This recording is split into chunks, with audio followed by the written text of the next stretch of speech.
Hey everybody, this is the Shenandoah County Sheriff Tim Carter, and thanks for joining us today. Got a friend of mine here, I hadn't seen him in a while, Mitch Vernazza. Hi, Sheriff.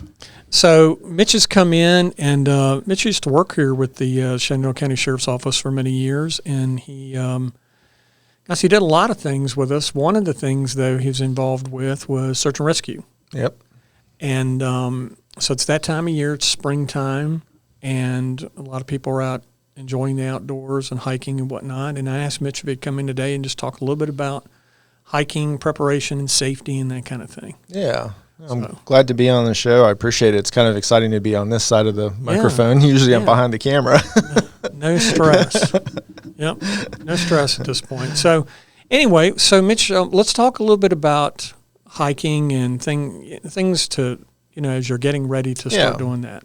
There's a lot of things you need to take into account. It's a very beautiful county that we live in. We have a lot of great trails already that are in place that are by the U.S. Forest Service, national parks. We actually even have Camp Lupton. All these areas are great to hike, and it's just paying attention to your specific skill level and making sure that you have some supplies and stuff like that to go hiking so that it's an enjoyable experience for everybody and you get home safe. Having said that, though, let's talk a little bit about preparation. So let's say tomorrow I'm going to take my family and I want to go hike.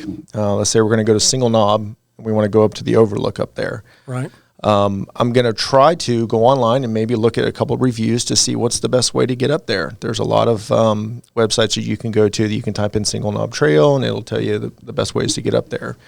It'll also give you information about the trail and its difficulty, which is important. Right.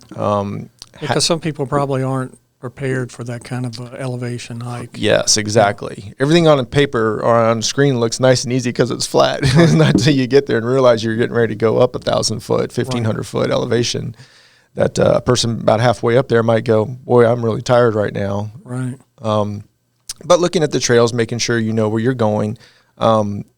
Trails are marked with blazes. If you're going somewhere that's a prepared trail by the federal government or the state system, and someone's maintaining those trails, they'll have little markers on the trees. They'll be painted, little squares, to help you identify what trail you're on, and also to make it easier as you get to maybe where a trail merges to another color. Mm-hmm. So you might be over in Single Knob and going over the orange trail to Mudhole Gap, and then you maybe need to get on the blue trail and take a right.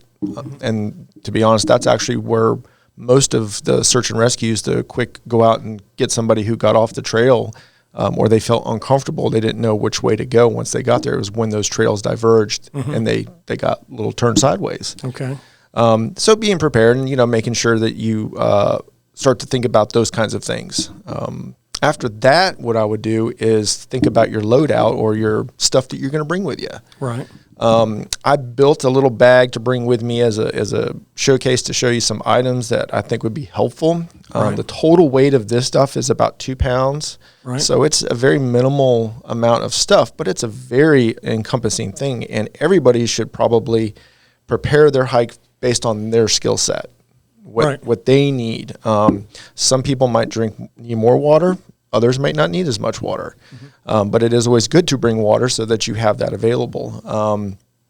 So I'll talk a little bit about some of those things I brought with me. All right. First and foremost is what I think probably one of the most important things is in the age of technology, we're very dependent on technology. Very inexpensive. Safety line is a battery pack that you can plug into your phone. Right. And I'll talk a little bit more about the phone and electronics component at the end. Bringing a whistle is a good thing to have because it'll help scare away any bears or any wildlife that get close to you that you may not feel comfortable with. But also, a whistle's sound travels very far compared to the human screaming or yelling. Right. So it helps people find you. Yeah, exactly. Right. And then at a minimum, a very basic first aid kit. And that can consist of some, over-the-counter pain relievers for aches and pains, a couple bandages, and something called moleskin. Mm-hmm. And you put that on your feet when you're walking and you get starting to get a blister. Yeah. That's very useful. And I used to always recommend that for our search team guys to make sure they had it because you may walk around a lot, but when you start walking on inclines and declines, your foot's going to touch differently on the shoe. Rubs in some areas, yeah. Mm-hmm. Obviously, bring a couple snacks with you. I got some Cliff Bars in here, but it doesn't matter what brand it is. It's just something that's going to be high in carbohydrates. If you're somebody who needs more sugary stuff, you can bring like a little piece of candy or something like that to help your sugar levels go up, because as you're walking, you're going to be depleting a lot of calories. Right. And that could affect your hike. The next thing is a survival blanket. I mean, these things you can get, and it weighs next to nothing. It's just a piece of tinfoil. It's shiny. It'll be easy to see from the air, from like a drone or something like that. But it makes it easy, and it's something you can use as a tent or a blanket if you needed it. Mm-hmm. This is going to sound kind of crazy, but an extra shoelace, believe it or not, right.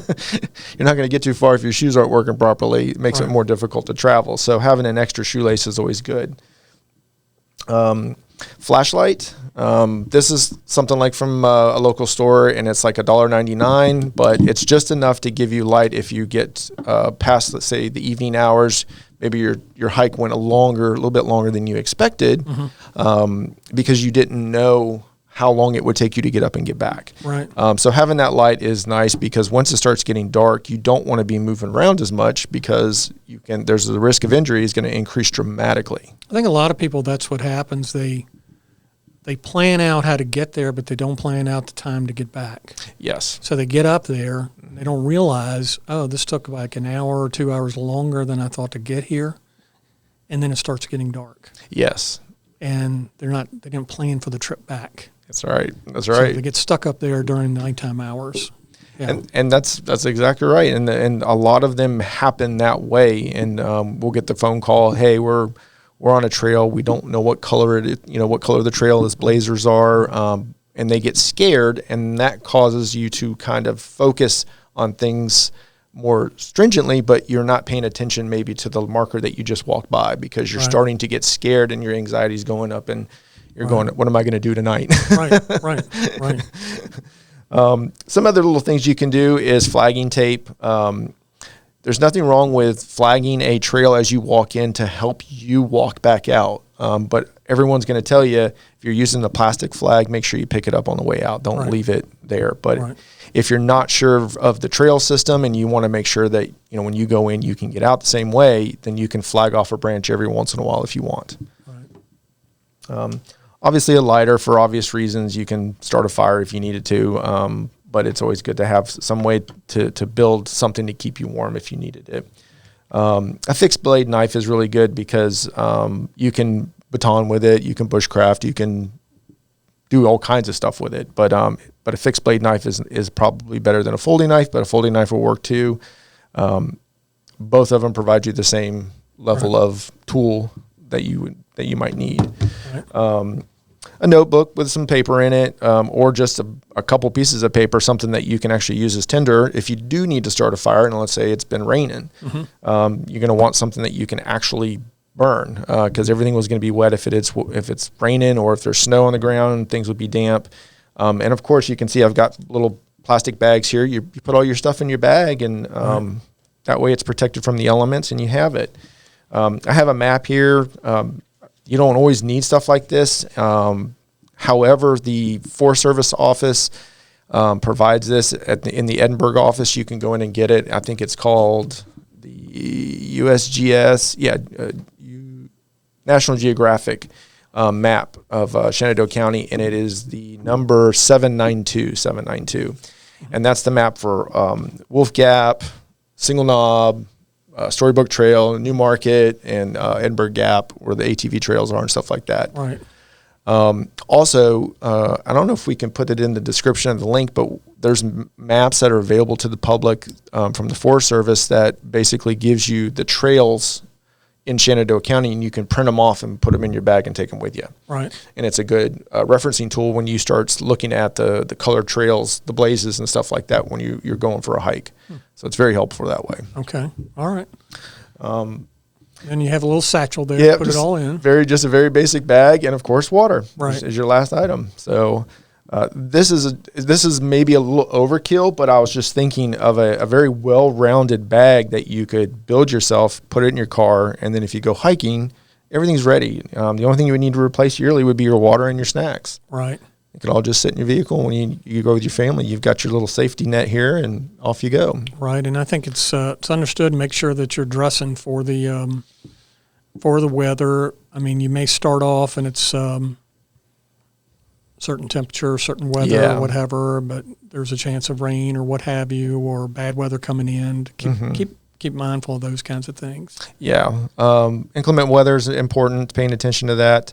Another component of this is, so now that you've got your bag and you're ready to go hiking, the next step is to tell somebody where you're going. Right. Whether it's leaving a note in your car, in the windshield at the parking area, what trail maybe you went up, what your name is, that kind of thing. It would help first responders, if they're going there looking for you, they would know, okay, there's a note in the front. This is Mitch's car. Right. He went up to the Orange Trail to go to Single Knob. Right. It helps them. I think people would be surprised at how many people hike and they hike alone. Yes. There's a lot of people that hike alone. Yeah, and we have the distance runners, long distance runners that will come up here because there's a 95-mile loop called the Massanutten Trail on the very top of the mountains, and there's a lady that came up from North Carolina, and she went for a run. She tripped and fell and hit her head, and she wasn't feeling very good being able to run anymore, and she was about 1.35 miles, and we were able to go up there and collect her, but it was nighttime, but she was doing it all by herself. Right. Yeah, and those guys, usually gals, they go up at night. Yeah. A lot of times that's at night. Yep. They had no fear of running in the evening. They'll just put a headlamp on and keep on trucking. Yeah. But, definitely tell somebody. If you don't have anybody to tell and you're going to go hiking in our county, you can call our dispatch center, a non-emergency number, and just tell them to put in an entry for a vehicle at the parking area. You can say, hey, my name is Mitch. I'm going to be going up and I'm going to go hiking. I've got me, my mom, and my sister, and we're going to go. And here's my tag number for my vehicle. If you want to just log it and record it, and I'll let you know when I've left. Okay. I don't think our dispatch center would mind. We would appreciate it. Right. If we have to go out and look for you. Right. Which brings back the next thing. If you do get out in the woods and you're doing a hike, and let's say you do get turned sideways, what should you do? Pay attention to, you look at your hours, use your common sense. If you're with somebody in your party and somebody falls down and gets hurt, if it's still light out and you think you can get back to your vehicle, then do that and go get help and bring them back. Right. If it's dark or the person's in really bad situation and you feel that you need to stay with them, then stay with them. Right. Once you become overdue, then obviously we're going to start putting resources into it and sending people up the trails. It's a lot of, I tell people at nighttime, sometimes the best thing to do is just hunker down. Yes, exactly. Instead of try to go out there, especially if you're not familiar with where you're at. Especially because that's when you get injured. Yeah, and that's the same way when we're putting assets out in the field at nighttime, we try to be very careful with that because we don't want to hurt our people. Right. A lot of people, that's that's exactly what happens when we get a search call. They instantly think we're putting all these resources out at night. And we're putting resources out, but we're not doing a grid search, for example, in the middle of the night. Right. Because we're just going to end up with injured people. Yep. When that happens. And it's, if you get to that point and you're going, okay, I get turned around on my trail and it's getting dark, and let's say you're not with an injured person, stay put. Stay on that trail. A lot of places now you're going to be able to have connectivity with 911. You'll be able to call 911 on your phone. They may be able to ping it and get your exact GPS location. They may not. Right. So don't be dependent. And going back to what I said earlier in the show was, don't be dependent on the technology because it may not work in remote areas. Right. And it's very hit or miss in our county. There's some areas that have no coverage at all. Right. So I would encourage people, if they do have a phone and they're like, okay, I'm going to get an application, and there's a bunch of them out there. Right. Pay attention to whether your application will work by itself or if it needs to be connected to get service in order for it to work. Because that's going to be a contributing factor to your problem if you are going to have one. So when you say by itself, that it downloads the map. Right. And has it on the phone. And then, so to practice this, what I would recommend is you get your application, whichever one you like the best. There's a bunch of them out there. Put it into your phone in airplane mode and see if it still tracks you. Right. Because that would indicate maybe your location is not turned on for the GPS component to work. It may be just using the tower to get its location. So you want to make sure that the GPS component is working properly. Okay. The other thing is phones that are out there. I mean, I know you talked about having a spare battery, but they will drain the battery pretty quick. Oh boy, yes. A lot of people underestimate. They'll think they have a full charge, and in normal situations, your phone can last a full day. Right.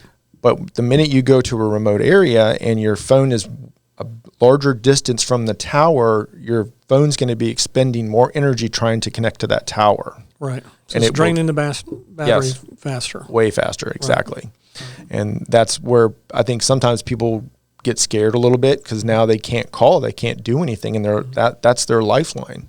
Right. That's what they think. Right.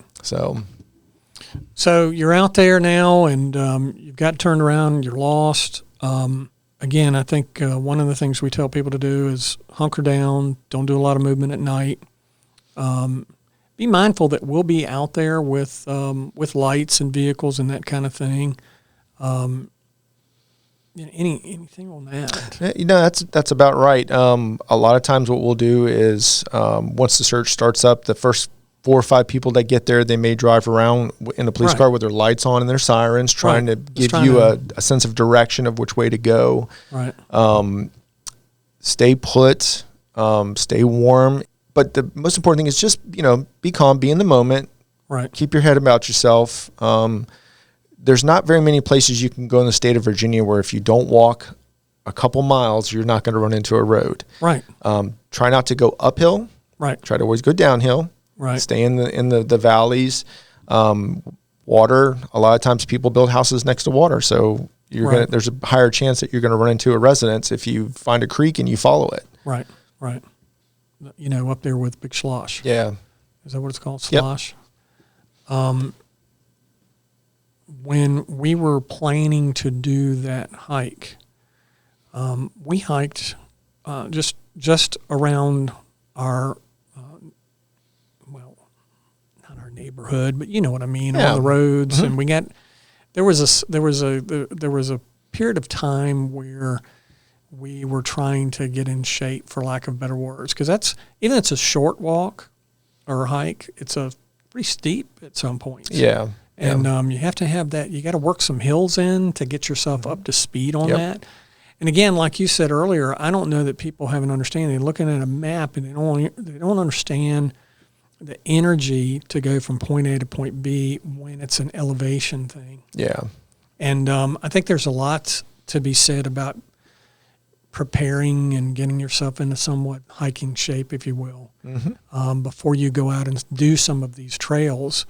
Some of them are relatively, I don't want to say flat, but easier than others. Like for example, I'm thinking of Storybook, for example. Yeah. I think that one's fairly it's a well-maintained level trail. And well-maintained, that kind of thing.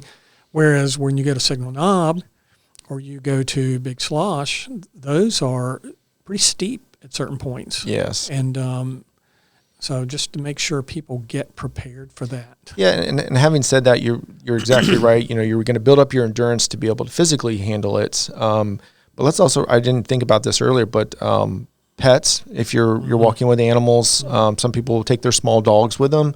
They're going to get tired, and they may slow you down and make you get late back. Kids are going to be the same way. They're going to start walking and they're going to get tired, and then you have this grandiose vision that you're going to get to the top of the mountain, and they're going, "Dad, I can't go any further." Or you're carrying them, and then all of a sudden, all that energy you were going to use on you, now it's on whoever you're carrying. Yes, exactly. Okay. If you're a beginner, a novice, and you really just want to practice or get some experience with it, the state park at Camp Lupton is marked extremely well. I've taken my family back there several times, and there's different difficulties for the trails, but it's a very good environment to try because they have the blazes put together so close together you can't get too far away without seeing one. And it's a very well developed trail, and they do a good job. And I think it's the state that does that. Right. They do a great job, and they have staff out there a lot. During the day, and it's also where people, if you're boating, you can float down through there. Okay. Hopefully, everybody, this is a good year, and everybody goes out and has a good time in Shannon County. We have a lot to offer the public, and people should take advantage of that. Right. All right.